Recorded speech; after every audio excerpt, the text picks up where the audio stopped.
우리 그 스마트 복지 4.0은 좀 내용이 길고 거기는 고령화 문제를 크게 보지 않아요. 근데 우리 사회에 어제 김상희 교수가 제일 큰 임팩트가 두 가지라고 했죠? 하나가 인구, 또 하나가 기후하고 인구죠. 그래서 우리 인구 변화의 가장 중요한 문제가 고령화 문제. 우리가 고령화 문제를 풀지 못하면 사실은 미래의 지속 가능성은 사라집니다.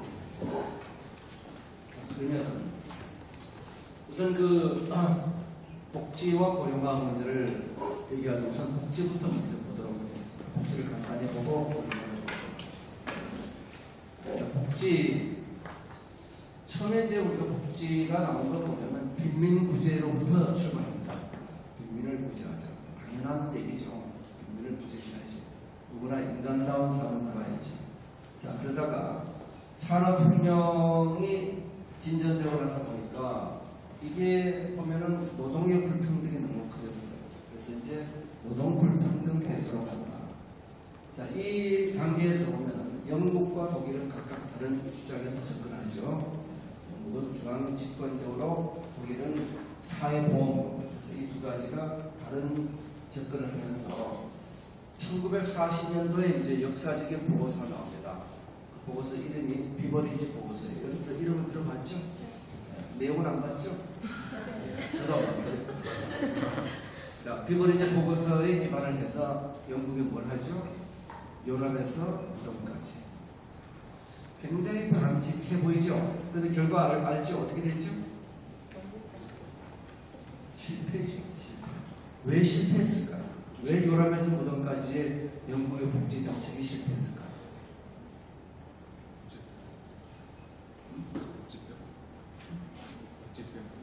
복지병. 그러니까 뭐 다 해준다는데 굳이 내가 열심히 할 필요가 뭐 있느냐. 이게 공산주의까지는 안 가지만 그래도 사람의 동기부여라는 게 내가 뭐 열심히 하면은 남들보다 더 잘하고 잘 사는 게 있어야 되는데 몽땅 다 해주면은 굳이 일할 이유가 없죠. 자, 그래서 제일 중요한 문제 공산주의의 실패와 이 영국의 요람에서 무덤까지 복지 실패가 전부다 원인은 인간의 동기부여에 있습니다. 자, 동기부여가 안 되니까 뭐가 안 돼요? 생산이 안 돼요. 그래서 중국에서 등소평 개혁 때 1%의 텃밭에서 나오는 소출물이 나머지에서 나오는 산출보다 크더라. 결국 동기부여의 힘이죠. 자, 이래서 이 복지를 뒷받침할 수 있는 재원이 필요합니다. 여기 결정적 타격을 언제 주냐면 1970년도에 석유 파동이 일어납니다. 여러분들은 잘 모르시죠? 석유 파동이죠. 전 세계 석유 파동에 대해서 재정이 악화되니까 이건 도저히 안 되겠다. 그래서 70년대 후반부터 시작해서 신자유주의가 등장하면서 이 사회보장을 축소하기 시작합니다. 그래서 이 전반적인 흐름을 대표하는 영국의 복지를 보면은 바로 비버리지 보고서에서 출발해서 월쇼크로 경기 침체되니까 그 돈은 없는데 국가의 재정은 모자라는데 복지 수요는 늘어나고 줬다가 뺏는 건 무지하게 어렵잖아요. 그래서 이때 이제 대처 수장이 광산 노동자하고 아주 한판 승부를 무지하게 세게 벌입니다. 이래서 대처의 개혁이 만들어지죠. 같은 시기에 미국에 누가 등장했냐면 로널드 레이건 대통령이 등장했습니다. 자, 그러면은 이런 포용적 복지를 이어가지고 지금 현재 지속 가능한 복지를 한 대표적인 국가가 북유럽이죠. 북유럽은 도대체 어떻게 하고 있는가? 북유럽은 우선 재정 충칙을 엄격한 재정 충칙입니다. 우리 바로 뒤에서 보겠지만 성장과 복지의 틀레만한 게 등장합니다. 그래서 건실한 재정인데 어떤 복지냐 그러면 일하는 복지라는 겁니다. 그래서 일을 통한 일자리를 제공하는 게 복지의 가장 중요한 정책입니다. 돈을 주는 것이 아니라 물고기를 주는 것이 아니라 물고기 잡는 법을 주자. 당연한 얘기죠. 자, 일하는 복지를 하지 않고 물고기 주는 복지를 하면은 그 물고기는 누가 잡아요? 그러면서 모든 것이 국가가 모든 걸 다 해줄게 그러면은 그 국가가 다 해주는 그 재정적 원천은 누가 조달하죠? 누가? 어떤 다 준다는데 다 주기만 하는데 어떻게 누가 조달해? 예. 근본적으로 지속 가능하지가 않은 거지. 그래서 국가가 모든 걸 해주라는 건 지속 가능하지가 않습니다. 자, 우리 신문에서 이런 게 나와요. MRI를 이제 우리가 보면서 해주겠다. MRI 사진. 그동안 비싼 MRI 사진을 제대로 못 찍었는데 이제는 국민들이 마음 놓고 찍을 수 있게 해주겠다. 자, 그런데 그 MRI 찍는 비용은 누가 되죠? 세금은 아니에요. 의료보험료니까 국민 부담입니다. 세금하고 나옵니다. 복지는 많은 부분에 세금에 의한 복지도 있지만 조합형, 보험형 복지도 많이 있습니다. 그래서 국민 세금과 국민 부담이 나눠집니다. 우리가 내는 의료보험료는 세금이 아니에요. 예, 그건 국민 부담입니다. 우리가 부족하게 해서 내가지고 우리가 다시 받아가는 이런 구조가 됩니다. 물론 수입이 많은 사람은 많이 내죠. 그래서 많이 내는 사람은 대한민국에서 한 500만 원씩 냅니다. 적게 내는 사람은 12,000원 정도 냅니다. 그렇다고 해서 의료보험 혜택이 달라지진 않아요. 그것도 하나의 복지와 부의 재분배를 받습니다. 자, 이런 복지고, 그리고 이런 그 복지를 뒷받침하기 위해서는 국가가 지속적으로 성장을 해야 돼요. 그러니까 성장을 저해하지 않는다. 이게 지금 노동유연성을 뒷받침해주고 개혁에 대한 모든 혁신의 안전망을 만들어주는 이유죠. 성장 동력을 투자한다. 그리고 이 전체 세 가지를 뒷받침하는 게 뭐냐면 사회적 자본, 바로 신뢰입니다. 그래서 그리스에서는 세금을 내면은 저놈들이 떼먹고 우리를 위해서 안 쓸 거야. 그래서 국민들이 세금을 안 내. 스웨덴에서는 내가 세금을 내면은 쟤들이 국가를 위해 잘 쓸 거야. 그래서 세금을 내요. 그래서 스웨덴의 조세 부담률이 국민 부담률이 얼마 되는지 아시죠? 48%, 그리고 50%이고 합니다. 한국이 지금 28% 정도 수준입니다. 자, 성장과 복지의 균형을 그래서 이 경제가 활성화돼야지 성장을 위한 밭이 만들어지고, 그리고 이 일련의 과정에서 유럽이 했던 게 뭐냐면 넷마이너스 협약을 통해서 시역 주담을 축소하고 연금제도 개혁하고 이런 일련의 일들을 하게. 자, 그러면 우리 대한민국은 성장과 분배 어떻게 가야 될 것이냐, 이게 이제 우리의 숙제입니다. 자, 우리는 지금부터 북유럽을 벤치마킹해서 배우자. 가능할까요? 왜 가능하지 않죠? 우리는 북유럽만큼 세금을 많이 내지 않습니다. 그러니까 갑자기 20% 세금을 어디서 더 낼 거예요? 세금과 국민 부담이 늘지 않으면 나눠주는 것도 늘 수가 없죠. 자, 국가는 모든 걸 해주겠다 그러지만 실제로 국가는 재원은 국민으로부터 나옵니다. 국가가 갖고 있는 돈은 원래 없는 거죠. 모든 사람들은 국가의 돈을 쓰고 싶어요. 그렇지만 실제는 뭐냐? 국가가 국민의 돈을 쓰는 겁니다. 우리가 그 대원칙을 절대로 잊어먹으면 안 됩니다. 국가가 뭐를 다 해주겠다는 것은 다른 국민들을 통해서 해주겠다는 얘기지 그냥 해줄 수 있는 방법은 없는 거죠. 자, 우리 그 성장과 분배 오랜 고민들을 놓고 보면은 이래요. 첫 번째 이제 복지 정책이 부재하다가 우리 이제 드디어 복지도 해줄게. 자, 대한민국은 국가 출범부터 시작해서 압축 성장을 목표로 했습니다. 압축 성장을 목표로 하기 위해서 김태형 교수가 이런 얘기를 했죠. 국가는 우리는 제도부터 먼저 만들었다. 길부터 먼저 닦아놓고 그다음 우리 이 길로 가자. 그래서 사람들 국민들을 끌고 간 거예요. 그래서 경제개발 5개년 계획 뭐 이런 거 해가지고 우리는 목표를 정하고 밀어붙이고 나왔습니다. 이런 국가의 발전 전략에 맞춰서 이게 추격형 전략의 승리인데, 이 추격형 전략에서 그러면 우리는 뭘 할까요? 산업을 발전시키는데 돈을 써야 되나요? 교육을 하는데 돈을 써야 되나요? 아니면 국민 복지에 돈을 써야 되나요? 어디에 돈을 쓸까요? 그래서 한국이 선택한 건 산업에 돈을 쓴 겁니다. 그러면은 우리가 복지 중에서 가장 많은 돈이 들어가는 쪽이 어디냐면 의료와 교육. 자, 한국의 의료와 교육제도 아주 특이합니다. 여러분들 잘 못 느끼죠? 자, 한국의 교육에 있어서 사립 학교가 차지하는 비중이 얼마나 돼요? 공립보다 크다 작다? 크다. 공립보다 크다. 사립이 공립보다 큽니다. 예. 그 다음에 의료도 공공의료가 커요? 민간의료가 커요? 우리 그거 당연하게 받아들이죠. 주요 국가들은 전부 다 의료는 공공이 제공하고 그리고 교육도 공공이 제공합니다. 우리는 거기에 들어갈 막대한 돈들을 아껴가지고 어디다 집어넣었어요? 산업에다 쏟아붓는 경부고속도로. 지금 에타 분석하면은 IBRD가 절대 안 된다 그래가지고 하지 말라고 했던 경부고속도로를 뒀습니다. 그 다음에 대일 청구권 받아가지고 원래 그 돈을 어디에 쓰게 돼 있었냐면 농업에 쓰게 돼 있는 거예요. 그거를 우리 정부는 어디다 가서 썼죠? 5억을 받아가지고 그 포항제철 진도에 썼습니다. 그래서 사람들이 이거 말도 안 된다 그런 게 아니 도대체 산업이란 게 없는 나라에 무슨 제철소를 만들고 자동차가 안 다니는 나라에 무슨 놈의 고속도로를 만드느냐. 이 말도 안 되는 정책 가지고 우리는 산업 발전을 하는데 그 자원이 모자라니까 교육과 의료는 민간에 줘버립니다. 자, 이 정책이 굉장히 개성한 정책이지만 국가 발전에 굉장히 중요한 비밀이에요. 그래서 우리는 복지는 거의 없었습니다. 97년도에 비로소 우리가 민주화가 되면서 시의적 복지가 시작됐죠.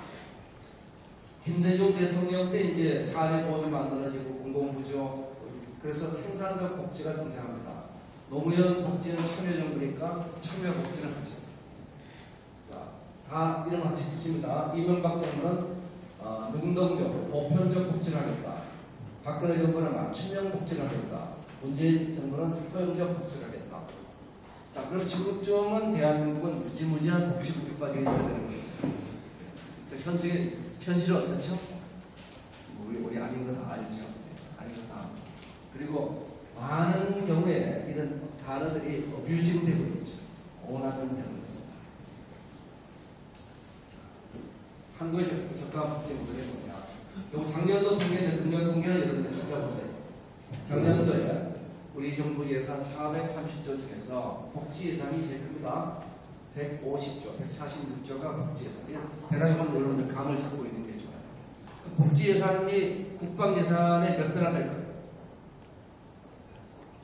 3.5배. 국방보다 복지 예산이 훨씬 큰 나라입니다. 이제는. 자, 교육 예산보다 2배 이상 됩니다. 지방자치 예산보다도 2배 이상 됩니다. 이게 우리나라 현재 복지부죠. 이것이 더 중요한 게 뭐예요? 매년 2자리 숫자 가깝게 늘어나고 있다는 거. 그게 더 중요해요. 매년 10% 이상 복지가 증가하고 있어요.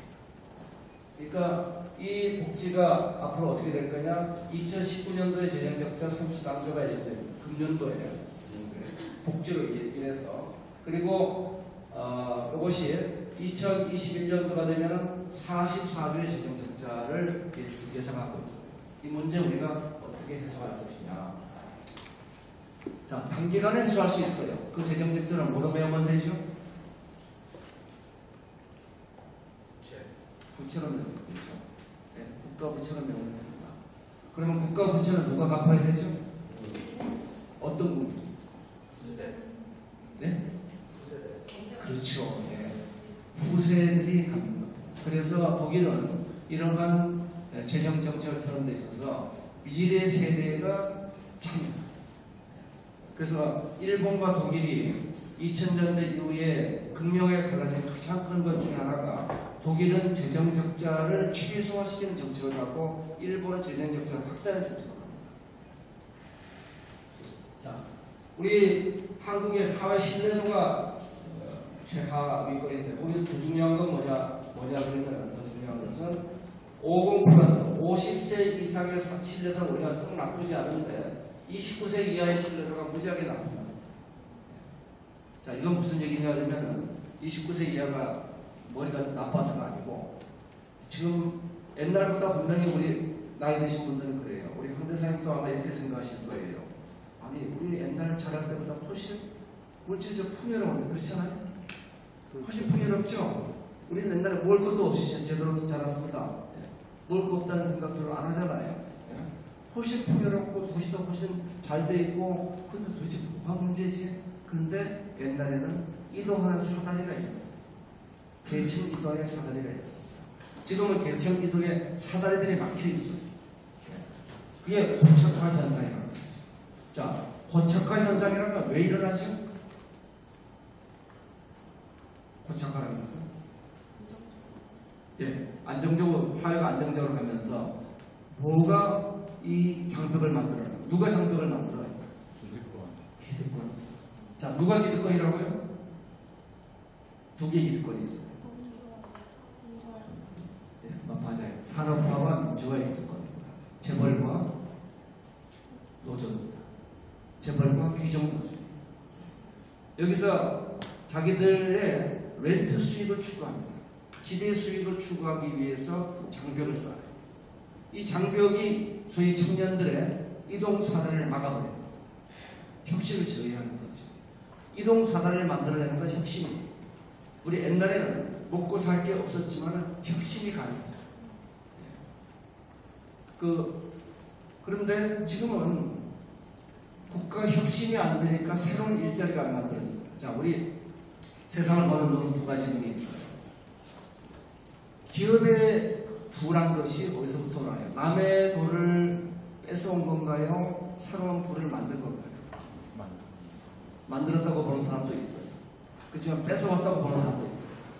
자, 그럼 부의 원천을 뭐라고 보느냐? 부의 원천을 노동이라고 보나요? 아니면 혁신이라고 보나요? 우리 한번 손들어 볼까요? 자, 부의 원천은 노동이다. 좋습니다. 혁신이다. 그러니까 혁신이 조금 많네요. 뭐 압도적으로 많지 않습니다. 이게 지금 일반적으로 제가 물어보면 이 정도 나와요. 이 정도 나와요. 4대 요구 이 정도 나옵니다. 자, 부의 원천을 노동이라고 했을 때는 그 사회에서는 플러스선의 새로운 사회의 부는 어디서 생겨나요? 1년 전보다 금년에 더 많은 부는 어디서 발생할까요? 그게 설명이 안 돼요. 그래서 노동가치설에서는 제로섬 게임을 생각하게 됩니다. 제로섬 게임을 생각하게 되면 어떻게 되냐면 거기서 부란 것은 기업이 새로운 부를 만들고 빌 게이츠가 부자가 되면 누군가의 돈을 갖고 왔다고 생각합니다. 자, 이렇게 되면 기업가는 좋은 놈이 돼요? 나쁜 놈이 돼요? 나쁜 놈이 돼요. 그래서 제로섬의 노동가치설에 입각해서 제로섬의 관점에서 기업가를 보면 기업가는 나쁜 놈. 그러니까 걔들을 혼내줘야 돼요. 이게 우리나라 국민학교, 중등학교 교과서에 실려 있는 얘기입니다. 이 얘기까지. 놀랍게도 실려 있어요. 그 다음에 우리가 기업가를 부의 원천이 혁신이라고 생각하고 혁신을 이끌어가는 건 기업가입니다. 자, 혁신을 통해서 새로운 부를 만들었으니까 우리 대한민국의 국민소득이 50불대에서 3만 불대로 올라선 거죠. 그러면 50불에서 3만 불로 올라선 그 부의 일부는 기업이 가져가고 일부는 우리가 가져가고 이렇게 됐다고 보면 그렇게 배합한 게 아니에요. 플러스성으로 보느냐 제로성으로 보느냐 혁신으로 보느냐 노동으로 보느냐 이게 근본적인 차이가 있습니다. 자, 지금 이게 뭐냐면 이 청년들의 사회적 신뢰가 날이 갈수록 떨어지고 있어요. 우리는 피해보고 있다고 생각합니다. 자, 말씀드린 것처럼 북부와 한국의 국민 부담률 차이는 20%라는 어마어마한 세금 부담 차이입니다. 자, 1% 세금 올리는 게 얼마나 어려운 거냐? 세금 1% 올리는 게 얼마 전에 우리가 소득세 상위 10%에 대해서 세금 올린다 했을 때 그 거치는 세금 규모가 1조가 안 돼요. 근데 세금 1%가 뭐냐면 17조입니다. 그러니까 17조의 세금을 더 걷는다는 게 어마어마한 일입니다. 어느 정도 어마어마한 일이냐? 우리가 여러분들이 내는 소득세를 다 합치면 얼마냐면 60조가 안 돼요. 여러분들 내는 소득세 다 합쳐도 60조가 안 됩니다. 그러니까 이 세금을 더 걷는다는 게 소득세를 지금부터 지금 전부 다가 소득세 2배씩 올리면 60조가 더 거치는 거예요. 참고로 소득세의 90%는 상위 10%가 내고 있습니다. 그래서 문제는 뭐냐면 복지 재원을 마련해서 복지 지출의 우선순위를 어떻게 할 것이냐 하는 문제죠. 승장이 하는 것이냐. 기본적으로 이런 겁니다. 이 복지를 위해서 우리가 이 사회에는 3가지 그룹의 사람들이 있죠. 첫 번째는 사회적 약자들이 있습니다. 우리 사회적 약자를 어떻게 할까요? 너희는 루저야. 너희들은 나가지고 이렇게 하면은 이건 포용적 사회가 안 되는 거죠. 우리가 사회적 약자 보호해야 된다는 데 대해서 반대하는 사람 없죠? 없죠? 좋습니다. 자, 그러면 사회적 약자 보호를 해야 돼요. 어디까지 해야 될까요? 먹고 사는 수준까지 할까요? 아니면은 잘 먹고 잘 사는 수준까지 할까요? 해외여행까지 다니는 수준까지 할까요? 어디까지 할까요? 그러니까 먹고 사는 수준. 예? 잘 먹고 잘 살면 안 돼요. 그러니까 최저 생존 단계까지는 해야 됩니다. 그러니까 굶어 죽지 않게 총파세모녀 사건 이런 거는 일어나서는 안 되는 거예요. 그러나 그들이 그거 가지고 어디 가서 뭐 여행 다니고 이럴 정도까지 해주게 되면은 그 다음 요 가운데 단계로 순환의 영역으로 사람들이 들어가질 않아요. 그게 영국이 실패한 겁니다. 그러니까 모든 복지의 가장 기본이 되는 사회적 안전망은 대원칙이 뭐냐면 생존의 요구까지라는 겁니다. 누구한테? 사회적 약자한테. 자, 그러면 묻겠습니다. 청년들은 사회적 약자인가요? 청년은 사회적 약자다. 이남식 총장님, 청년들은 사회적 약자인가요? 사회적 약자라고 볼 수 없죠. 예. 그러면 청년들에게 이 사회적 안전망 혜택을 주는 건 바람직한 거예요? 제한적으로 그 사회가 지금 일자리를 너무 공급하고 있지 못하니까 일자리 안전망 관점에서 해야죠. 예. 문제는 청년들의 문제는 뭐냐면은 사회적 약자의 차원이 아니고 일자리 안전망 차원입니다. 자, 두 번째, 첫 번째 이제 사회적 약자 그룹에 대해서는 사회적 안전망을 갖춰줘야 된다. 그것은 생존의 욕구까지로 가야 된다. 이게 제가 주장하는 첫 번째 원칙. 이 원칙이 굉장히 흔들리고 있습니다. 왜냐하면 이 표라는 관점에서 볼 때 굉장히 이 사회적 약자의 표가 흉흉한 표들입니다. 좀 심하게 얘기해서 우리 황대사님 표나 저기 백세 할머니 표나 똑같은 한 표예요. 그러니까 똑같은 한 표를 구하는데 사회적 약자의 표가 훨씬 싸게 먹힙니다. 그러니까 여기서 포퓰리즘들이 발생하게 돼 있어요. 그것을 생존의 요구까지, 그리고 사회적 약자에 관해서 사회적 약자가 아닌 데 대해서 주기 시작하면은 그때부터는 무슨 문제가 생기냐면은 이 순환의 영역이 돌지 않게 됩니다. 자, 그 다음에 일을 할 수 있는 사람은 뭘 줘야 되느냐면은 물고기를 주는 게 아니라 물고기 잡는 법을 가르쳐 줘야죠. 일할 수 있는 사람들한테는 이 일자리에 대한 기회를 제공합니다. 이게 저희 일자리 안전망. 일할 기회를 줍니다. 이게 제일 중요한 거예요. 자, 일이라는 건 뭘까요? 내가 힘들고 정말 하기 싫은 건데 내가 그 월급 받아가지고 쓰기 위해서 할 수 없이 한다. 이게 일인가요? 아니에요. 일은 독일이 아르바이트 4.0, 노동 4.0을 내놓으면서 한 얘기는 뭐냐면 일은 신성한 거냐는 거예요. 일 그 자체가 인간에게 기쁨을 주는 거예요. 일이 없이 은퇴해서 아침에 일어나서 할 일이 없으면 어떠세요? 네, 우리 대사님 어떠세요? 힘들죠. 힘들죠? 네, 마누라는 주저보내고. 자, 일을 위해서 노인들의 경우에는 심지어는 월급을 얼마 안 줘도 내가 나갈 일자리가 있는 걸 좋아해요. 그러니까 일이라는 그런 사람들이 굉장히 소중한 겁니다.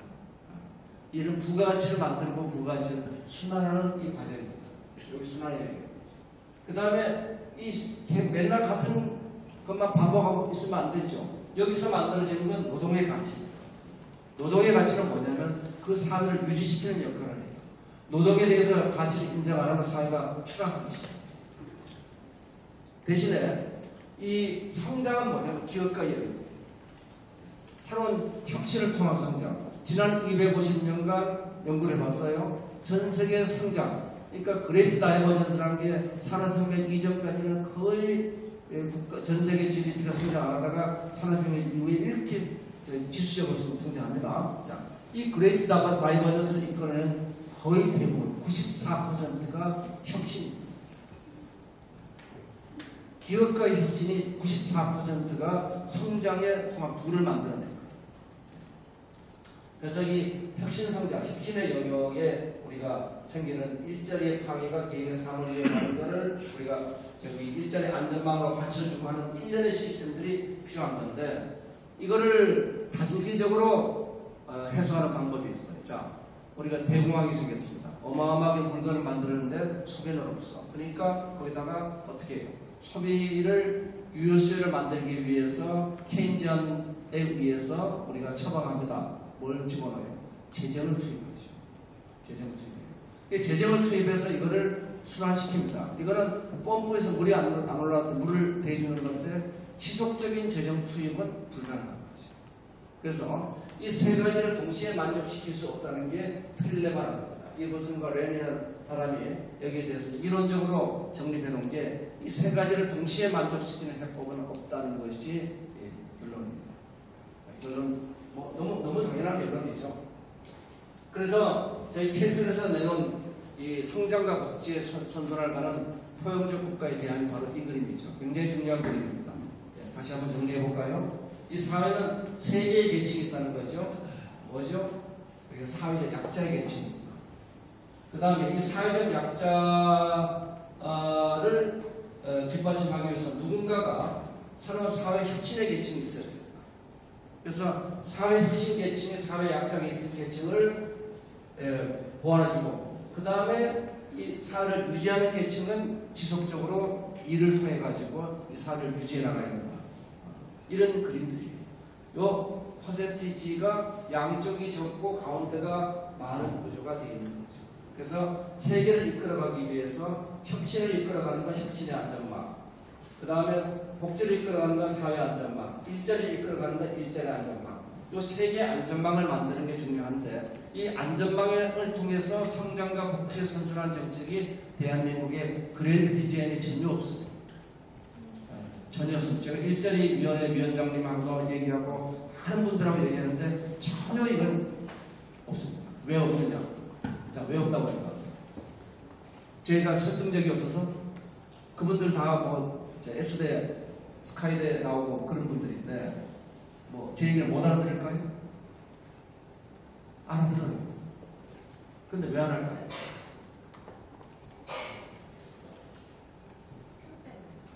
당장 표가 안 나요. 이것이 작동하려면 이거는 5년, 10년 이런 그랜드 디자인이 필요하다. 근데 당장 내후년에 선거하고는 아무 관계없는 일이에요. 제가 그 중앙부처에 있는 많은 분들을 거의 공무원들하고 얘기를 해서 자 이런 일을 해봅시다 그러면 대부분 안 하는 이유가 뭐냐면은 내가 이 자리를 떠난 다음에 선거가 나오는 일들은 아니에요.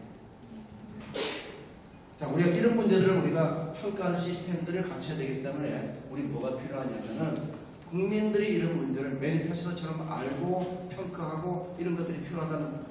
자, 그래서 이 성장과 복지를 선순환시키는 혁신의 영역과 분배의 영역과 순환의 영역 세 영역을 우리가 뒷받침하는 걸 스마트 복지 4.0 스마트 트랜스포머라고 이런 걸 붙였어요. 여기는 4차 산업혁명 기술이 들어갑니다. 이런 스마트 복지 사회 모델을 제가 5가지를 잡았어요. 사회보장, 의료공동성, 안전망, 저출산, 고령화 이 5가지입니다.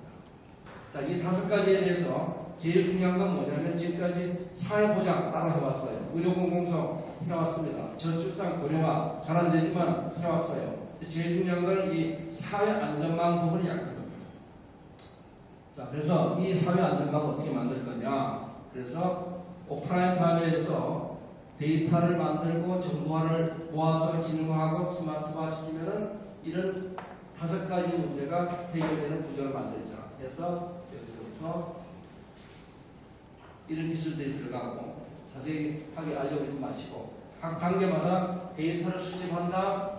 그것을 클라우드에 모은다. 그리고 인공지능으로 푼다. 그리고 그걸 서비스로 구현한다. 이렇게 되면 이런 사례들이 나옵니다. 자, 이게 이제 구체적인 프로젝트들이 되게 되어 있습니다. 구체적인 프로젝트는 자, 고령화 문제는 어떻게 풀 것이냐. 여러분들 체계적으로 이렇게 생각해 보자는 거예요. 고령화 문제를 풀려면 우선 제일 처음에 필요한 거는 고령화에 관계된 데이터들을 다 모으자. 이 데이터부터 모으는 작업을 하자. 지금 보면은 대부분의 정책들이 당장 위에서 떨어지면 답을 내야 되기 때문에 기본기를 익히는 이런 데이터 기반이 안 돼 있습니다.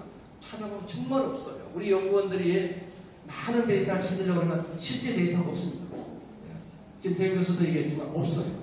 우리 당장 눈앞의 문제를 풀어야 되기 때문에. 그래서 우리가 예를 들어서 고령인구 데이터, 치매노인, 독거노인 데이터, 의료비 지출 데이터, 사회복지사 활동 데이터 이런 데이터들을 하나하나 체계적으로 모으자. 이게 첫 번째예요. 자, 그러면 그거를 클라우드에 모아서 빅데이터로 만들고 여기에 인공지능이 들어가서 하면은 맞춤형 정밀의료, 실버 치료 코칭 서비스, 맞춤형 개인의료, 블록체인 기반의 사회복지사 인력관리 많은 우리가 새로운 비즈니스들이 만들어지고 저기서 고급 일자리들이 만들어진다. 이거 여기서 저는 대한민국의 새로운 스타트업들이 지금부터 제가 얘기하는 이 사례들에서 어마어마하게 등장할 수 있다. 자, 스마트 출산및 양육 지원 문제를 볼까요? 우선 지금 보면은 전국의 산부인과 보건소 이런 난임 불임 데이터들 요즘 우리 난임 인구가 얼마나 되냐면 6쌍 중에 1쌍이 난임입니다. 놀라운 비밀. 옛날에는 30년 전에 이게 25쌍 중에 1쌍이 난임이었어요. 드물었어요. 요즘은 6쌍 중에 1쌍입니다. 굉장히 흔해졌습니다. 제일 큰 이유가 뭐라고 보고 있는지 아세요?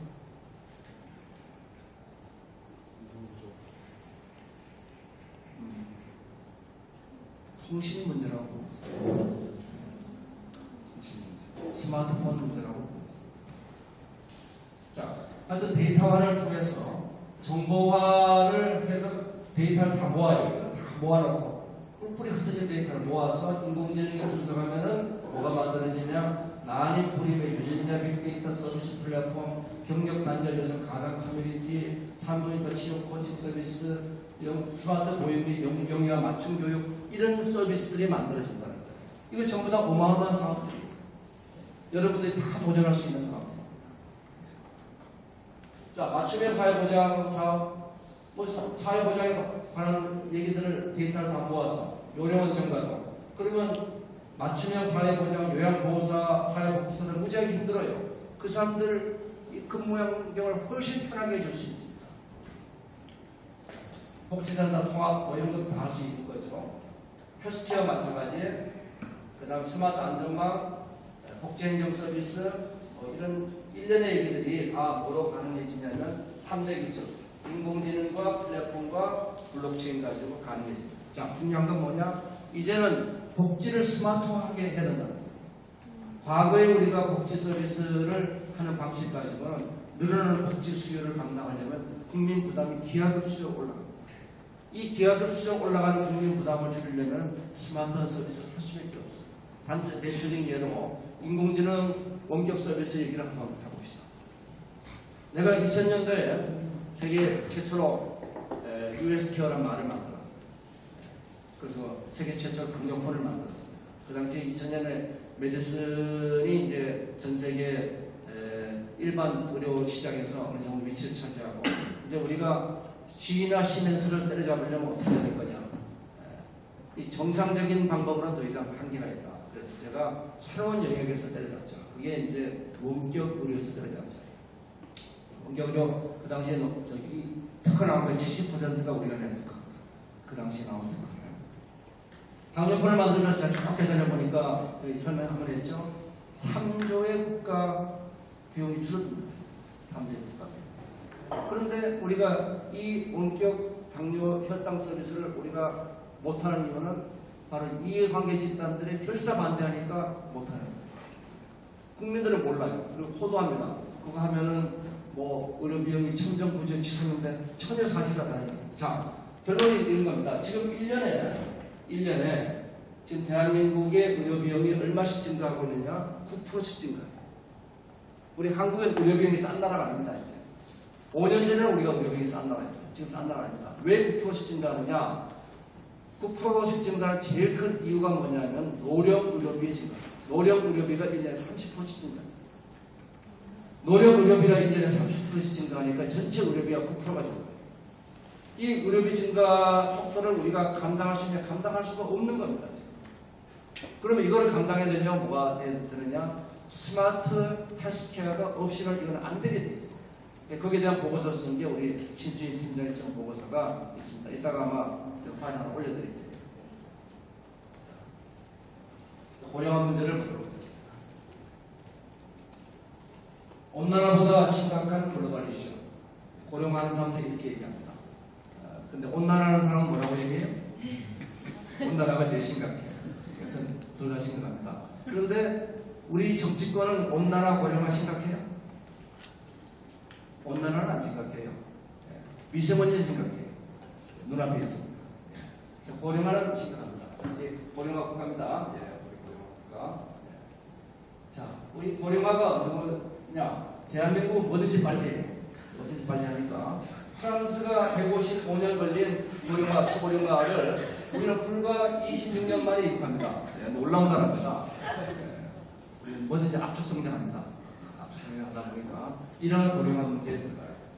자, 그러면 65세 이상 비중을 놓고 보면 일본 다음으로 우리가 2050년 초고령화 제2의 노인 대국이 될 것이다. 우리가 옛날에 가졌던 치명적인 실수가 있죠. 자, 일부가 이렇게 주는데 불구하고 우리는 애 낳지 말자고 한 게 언제냐? 1980년대까지도 우리가 애 낳지 말자고 1981년도 비슷합니다. 이미 이때는 우리가 인구 감소가 시작됐어요. 그러니까 이런 말도 안 되는 정책을 우리가 편나랍니다. 그러니까 더 이상 이런 일을 해서 안 됩니다. 고령화 충격은 이래요. 저출산과 고령화가 지금 우리가 묶여 있습니다. 저출산 고령화가 돼 있으니까 나타나는 문제가 세 가지가 첫 번째, 부양 비율이 증가돼요. 부양 비율. 옛날에는 우리 10명에 1명을 노인 1명 모시면 돼.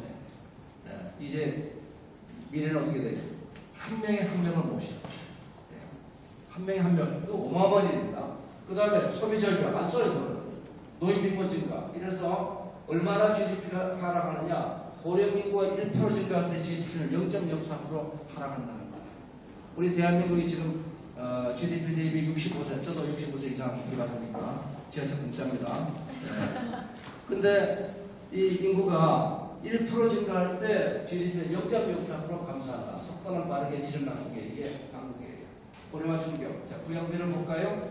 2010년만 하더라도 우리가 8명에 1명 부양했습니다. 2039년이 되면 1명에 1명을, 2명에 1명을 해야 돼요. 이 부양 비율이 증가한 것이 이게 국가 전체로 봐서 어느 정도냐? 부양 비율이 1% 증가하면 GDP에 0.3% 떨어진다는 연구 결과가 나와 있습니다. 자, 부양 비율 1%. 지금 우리가 대략 16% 수준에서 20%쯤 됐어요. 이 정도 수준에서 50%가 되면 30% 부양 비율이 증가합니다. 그러면 GDP가 증가는 얼마 떨어져요? 9%가 떨어진다는 겁니다. 이건 국가가 지금 또 우리가 2%대 성장인데 마이너스 성장을 가속화해 나간다는 겁니다. 이건 치명적인 문제. 이 정도로 가면 안 되는 거죠. 문제는 어떻게 할 거냐? 생산인구 감소되죠. 피부양 인구 증가되죠. 국민중 증상 감소되죠. 자, 고령화로 인해서 소비 절벽이 만들어집니다. 우리 한국과 일본 소비가 정점에 찍었어요. 작년으로부터 작년까지 한국의 소비 정점이 끝났습니다. 그러면 이제 어떻게 되느냐? 이 소비가 급속히 줄어듭니다. 요즘 주변에 장사 잘 된다는 데 들어보신 분? 장사가 잘 안 됩니다. 가게를 다 문 닫고 있어요. 물론 그게 최저임금 여파도 있어요. 그렇지만 근본적으로 고령화 국가로 가면서 나타나는 소비 절벽 현상들이 나타나고 있는 겁니다. 그 그 다음에 우리 노인들이 지금 노인인구 빈곤율이 세계에서 제일 높은 걸로 나오죠. 물론 여기에 대해서는 이병태 교수는 강력하게 아니라고 주장합니다. 노인 인구의 소득은 우리가 낮다. 그 이유는 뭐냐면 우리가 연금 제도를 지금 혜택받는 노인들이 별로 없기 때문에 그런 일이다. 오래된 국가들은 노인연금 혜택 받으니까 그렇지 않은 것이고 노인 자산 비율을 놓고 보면 우리가 굉장히 높은 나라는 거예요. 소득은 적지만 자산은 많다.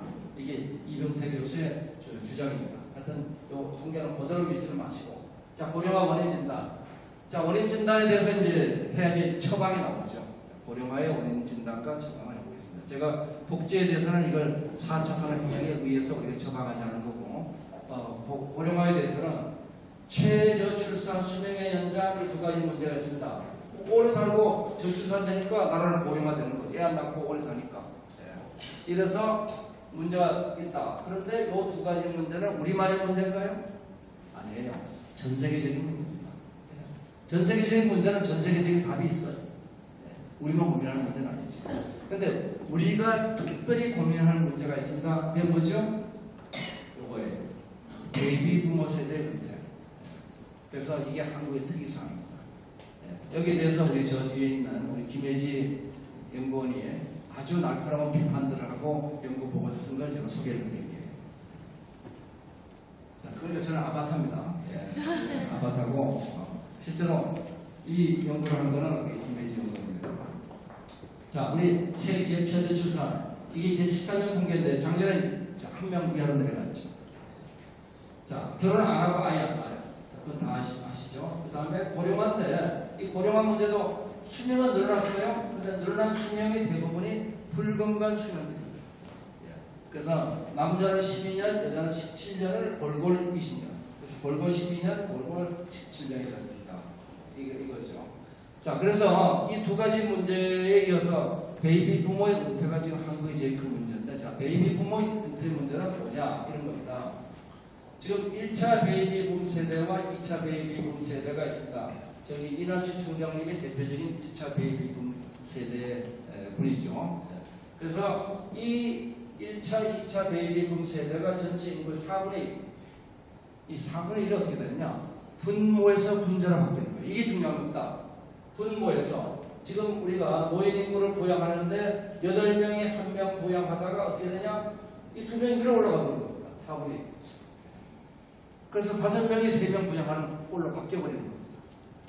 이게 지금 베이비 부모 세대 은퇴의 아주 중요한 문제입니다. 자, 이 문제를 그럼 우리가 도대체 어떻게 할 거냐? 이 갑자기 분자에 있다가 분모로 이렇게 올라가 버리니까 이게 2배로 문제가 되죠. 한국의 특수한 고령화 정책이 필요한데, 자, 답은 뭘까요? 어떻게 해야 될까요? 늙지 말라고 할까요? 안 늙게 만들 수 없으니까. 그럼 어떻게 해야 될까요? 바로 이 부양한다는 개념을 떠나자는 거예요. 부양의 개념을 가지고 우리가 65세부터 은퇴하면 그분들은 이제 우리가 먹여 살릴게 이렇게 하는 정책 가지고는 답이 없는. 어떻게 해요? 황 대사님도 그렇고 저도 그렇고 이제 일할 수 있을 때까지 일하자. 일할 수 있을 때까지 일하자. 그래서 이제 고령화된 체리 실효성 봅시다. 남북통일 실효성 있을까요? 어떨까요? 출산자 아니면 이민 정책 남북통일 어느 게 실효성이 있을까요? 연금, 정년연장, 노인의자의 심리처가 하나 알아보겠습니다. 실효성 문제를 보면은 제가 만든 게 아니고 우리 김혜지 씨가 만든 케이스 실버 모델 보면은 이런 겁니다. 우리가 생산 측면과 수요 측면. 여기 이제 분자고 분모예요. 분자고 분모입니다. 분자와 분모인데 각각 뭐냐면 양적인 정책과 질적인 정책 이렇게 나눴습니다. 양적인 질적인 정책, 생산, 공급과 수요. 그래서 우리가 일할 사람을 공급하는 정책, 그 다음에 부양을 하기 위해서 돈을 집어넣는 정책. 이렇게 우리가 생산과 부양, 요 실버 모델, KS의 모델 가지고 보면 첫 번째 우리 인력을 공급하는 정책이 요 세 가지예요. 출산, 장려, 이민자 유행, 남북통일. 그러면 한번 볼까요? 출산 장려 정책을 보면 요즘 근로물류, 초식남 이렇게 얘기하죠. 얼마 전에 안지영 씨 판결에 의해서 남자들이 한 얘기 했어요. 드디어 초식남 시대가 돌린다. 이 젠더 센서빌리티, 젠더 감수성이 의할 것 같으면 이제는 뭐 손도 만지면 안 되는 건 물론이고 눈빛도 주면 안 된다. 뭐 이런 거란 말이에요. 자, 이렇게 되니까 혼인율이 팍팍 떨어집니다. 결혼 기피 풍조. 막 떨어지죠. 3% 세가 막 양호비. 자, 출산 장려에 대해서 그러면 도대체 뭘 하냐? 출산 장려 수당을 주고 양성 평등 정책을 주고 유연한 노동 시간을 주자. 자, 이걸 누가 열심히 했느냐? 독일이 열심히 했어요. 열심히 했습니다. 그러면 독일은 그러면은 그 결과적으로 잘 됐을까요? 천만의 말씀이 기껏 1.36 별 볼일 없습니다. 이게 뭐냐? 이게 이번에 출산 장려 정책이라는 게 돈은 무지하게 들어가는데 효과가 없는 거예요. 그래서 물론 출산 장려 정책을 해야 된다. 하지 말라는 얘기는 아니에요. 그렇지만 출산 장려 정책은 이게 간단한 문제가 아니에요. 출산이라는 것은 교육, 그 나라의 교육 시스템부터 시작해서 미래에 대한 본인의 희망 이런 모든 게 엮여가지고 만들어지는 거지 그냥 되는 것이 아니라 일자리 정책 이런 거 다 연결되어 있는 문제지 출산만 따로 떼가지고 뭐 돈 몇 푼 준다고 아니죠. 돈 몇 푼 준다고 애 낳으면 전 세계 출산제를 다 성공하지 그럴 리가 없잖아요. 자, 이민자 유입. 우리가 이민자 유입을 놓고 보면은 결론이 있습니다. 저숙련 외국 인력의 유입은 소득 격차 확대하고 사회적 비용을 증가시킨다. 그래서 이 이민자 유입이 고급 인력 유입을 촉진하는 정책은 바람직하나 저숙련 외국인 노동자 유입 정책은 바람직하지 않다. 이게 결론입니다. 자, 그다음에 남북 통일. 통일은 찬성하는데 노령화 공공자는 아니라는 게 연구를 해봤더니 대략 4년 정도 초고령화 진입 시기를 늦춰줄 뿐이다. 대세 시장은 그럼 어떻게 하라는 얘기예요? 그러니까 어디로 가느냐? 이제 그러면 혹시 돈 들어가는 문제를 어떻게 한번 해볼 수 있겠느냐? 그럼 연금개혁, 정년연장, 재취업 창업지원 이런 거죠. 연금개혁. 자, 연금개혁이 가장 중요한 건 수입입니다. 내가 납부한 거에 대해서 받는 게 얼마나 되느냐? 평균적으로 1.1대 1.4예요. 낸 거에 비해서 40% 더 받습니다. 이런 구조가 지속 가능한 거예요. 근본적으로 지속 가능하지 않아요. 그래서 연금개혁이 필요한 겁니다.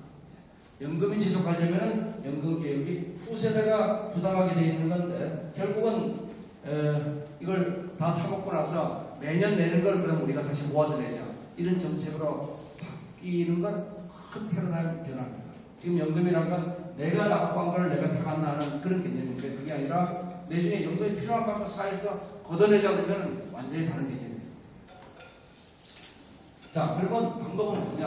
노인 일자리 증가를 통해서 부양비율을 맞춰야 된다. 그리고 연금액의 지속 가능성과 건전성을 확보해야 된다. 자, 연금계획이 어떻게 되냐면 지금 2060년이 되면 국민연금 바닥 날 거라고 보는데 이것도 언제냐면 국민연금을 잘 운영할 때 이때까지 가는 건지 국민연금 운영률이 마이너스가 되고 이러면 물론 이때까지 안 가는 거죠. 자, 2060년 고갈위기입니다. 사학연금 2029년 고갈위기예요. 공무원연금과 국민연금은 이미 고갈됐습니다. 자, 공무원연금과 국민연금 그래서 어떻게 하죠? 국민 세금으로 충당해주고 있는 거예요. 지금. 김영광 소령의 연금도 국민 세금으로 충당해주고 있어요. 자, 소령 제대하면 연금 얼마 받아요? 150 받았어요. 150 받죠. 근데 일반인들은 가장 최고 직장에 있던 사람이 150 받았어요.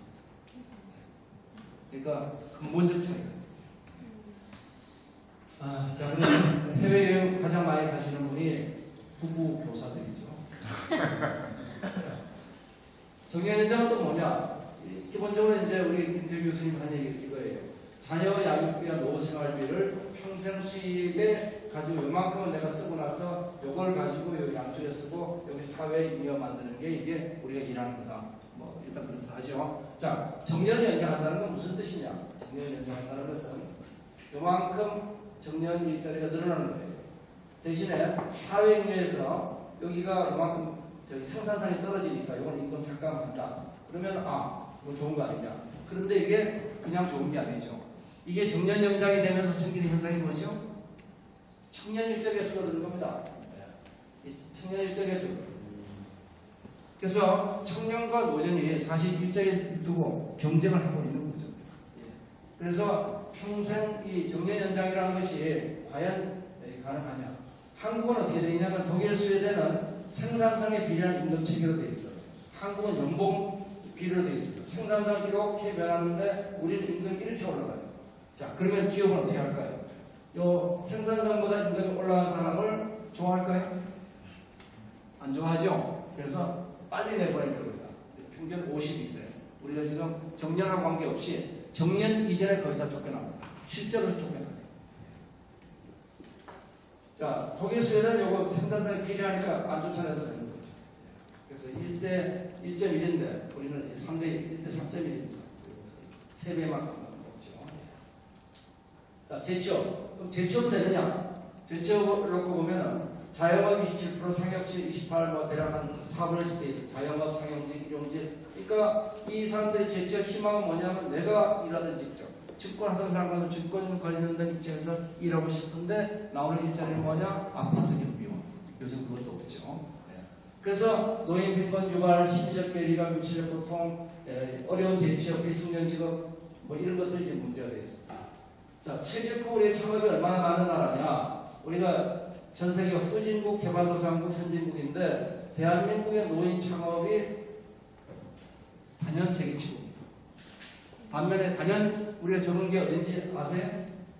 청년 창업이 단연 적어요.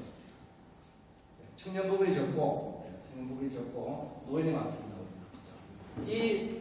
이러한 창업에 3년의 폐업 비율이 50%를 넘고 폐업 이후 빈곤율이 22.7%. 이래서 이 노인들이 은퇴하고 창업했다가 프랜차이즈 했다가 날려먹고 어디로 가요? 빈곤층으로 갑니다. 예. 그래서 이 문제가 한계가 있었어요. 새로운 대책이 필요하다. 자, 그럼 새로운 대책은 뭐냐? 지금 노령 인구들, 이제 은퇴하는 사람들은 과거하고 다른 능력을 갖고 있다는 거예요. 그러면 어떤 능력이 특별한 경우, 책임의식이 강하고 충성도가 높아요. 요 직원들 나이대를 모니터를 놓고 보면 25세 이하는 뭐 이래요. 그런데 45세 이상은 이렇습니다. 그러니까 훨씬 나이별로 우리 지금 은퇴하는 사람들이 몰입도도 높습니다. 취업 희망도 높아요. 그러면은 이걸 액티브 에이징으로 합니다. 그래서 이 사례를 가지고 제일 먼저 간 나라가 일본이죠. 일본의 아베 총리가 아베노믹스 1단계에는 돈 투입하고 금융정책하고 투자 촉진하자. 돈 가져가는 것 정책이에요. 2단계 아베 정책의 핵심이라는 건 뭐냐 그러면은 경제와 고령화와 출산입니다. 이게 아베노믹스의 핵심입니다. 자, 그래서 시니어를 뭐라고 정의하느냐? 시니어를 보호의 대상이 아니라 생산의 일각이다. 너 죽을 때까지 일해. 이거예요. 평생 현역이 평생 현역. 그래서 아베노믹스의 노령화 정책의 핵심은 평생 현역. 너 돌봐주겠다가 아니에요. 너 힘들지? 나라가 돌봐줄게. 이런 거 아닙니다. 자, 그럼 우리 현실은 어떠냐? 현재 이 AJ가 좀 안 되죠. 그래서 투비로 가야 됩니다. 투비가. 새로운 4차 산업혁명의 기술에 의해서 우리가 고령화에 대한 공급 문제와 수요 문제를 풀어줘야 됩니다. 그걸 풀어주기 위해서 이제 첫 번째 고령화의 공급 문제. 어떻게 하면 평생 현역으로 일할 것인가? 평생 현역으로 일할 수 있는 방법이 뭐냐? 자, 우리 생각해봐도 그렇죠. 평생 현역으로 일해야 되는데 귀가 잘 안 되죠. 그러면 직장에서 왕따 나갑니다. 걸음도 불편해요. 그럼 누가 좋아하겠어요? 눈도 잘 안 보여. 자, 이런 문제들을 해결을 해줘야 됩니다. 뭐로 해결하죠? 그 4차 산업혁명이에요. 4차 산업혁명 기술이 이제는 들리는 문제, 보이는 문제, 걷는 문제 이런 거 해결해 줍니다. 실제로 노인들은 부분 지체 부자들이에요. 그래서 이런 부분 지체 부자유자들을 뒷받침해주는 일들이 필요한 거죠. 그러면은 이러한 노인들이 그 4차 산업혁명 기술에 의해서 뒷받침되면 그 다음에 매칭해주는 플랫폼이 필요해요. 그래서 긱 이코노미가 등장하면서 우리는 직업이 종말을 받습니다. 자, 그래서 노암 스파가 얘기하듯이 부족관주인, 깡 긋는 사람, 양초 대접자로 들어간다. 뭐냐? 프리 에이전트로 가는 거죠. 이제는 직업이 종말됩니다. 그래서 자리가 거리로 바뀝니다.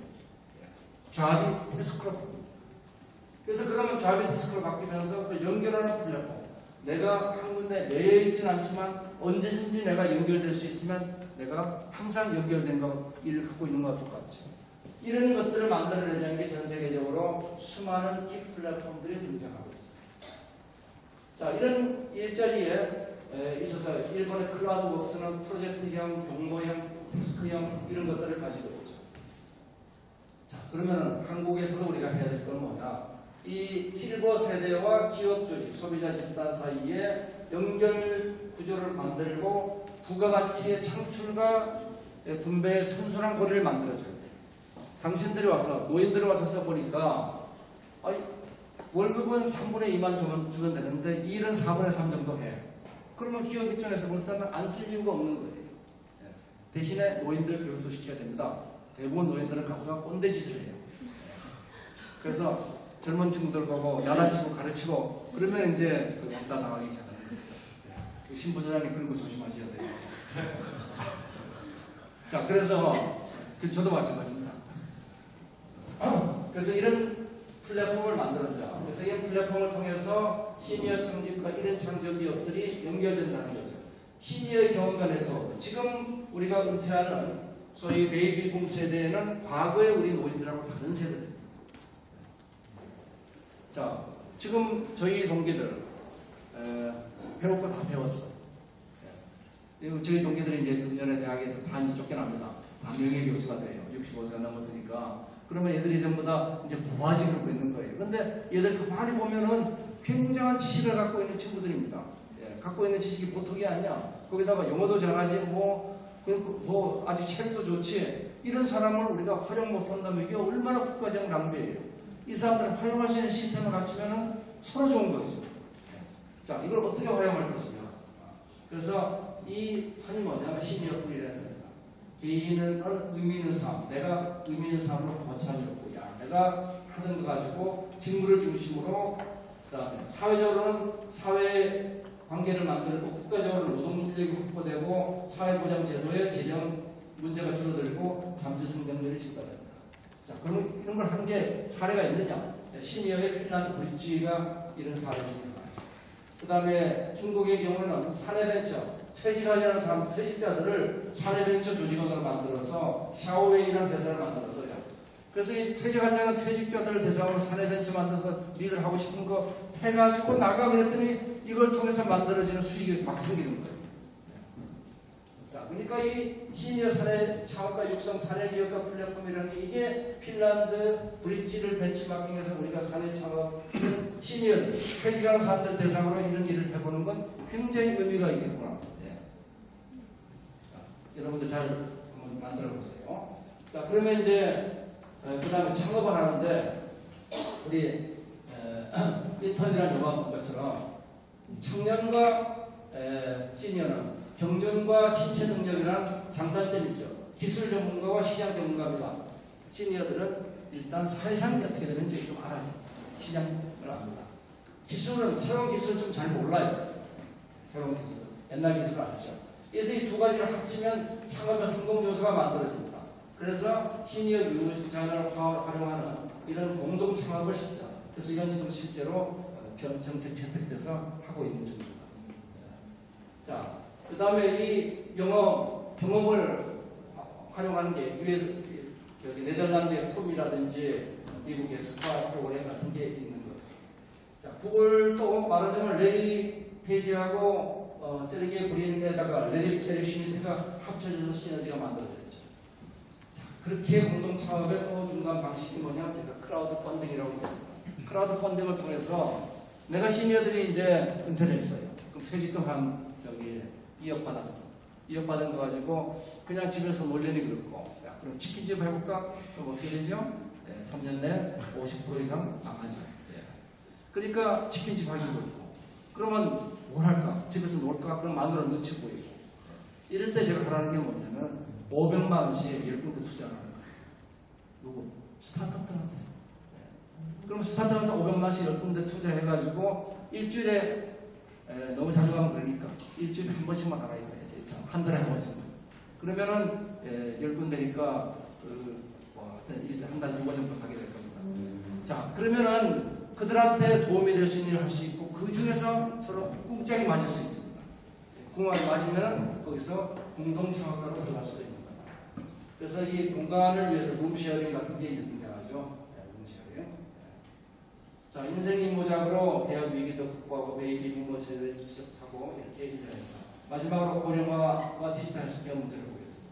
자, 건강한 노인의 삶을 위해서 우리는 디지털 헬스케어가 필요해요. 도움이, 재미, 의욕 셋 다 필요합니다. 나이가 들면은 내 도움이 더 필요해요. 신체 도움이 더 필요해요. 그 다음 재미가 있어야 됩니다. 그러니까 손자들이 안 놀아줘요. 그래서 이 장애인 로봇 같은 게 등장하죠. 장애인 로봇. 그 다음 노인 장애인의 생산력 역할을 위해서 수많은 4차 산업혁명 기술들이 등장합니다. 이게 이제 앞으로 유망한 산업들이에요. 그래서 저는 앞으로 대한민국 유망한 산업이 뭐냐? 노령 구조를 우리가 활용할 수 있는 이런 산업도 다 유망한 산업이라는 겁니다. 국가를 위해서도 필요하고. 자, 선진국 대형은 50 플러스 서울시도 하고 있죠. 그다음 미국의 앙코르 캐리어 이런 게 있고. 자, 이제 정리하겠습니다. 자, 4차 산업혁명과 고령화 문제를 보면은 이 두 가지 중에서 4차 산업혁명이 먼저 오고 고령화가 나중에 오면은 우리는 극복할 기회가 있어요. 고령화 문제도 극복할 기회가 있어요. 반대로 고령화가 먼저 오면은 우리는 4차 산업혁명을 대응할 기회가 없어요. 그래서 두 개는 상호 보완으로 해결하자 하는 얘기를 제가 드리면서 이어가려고 희망합니다. 자, 제 얘기 여기서 마치고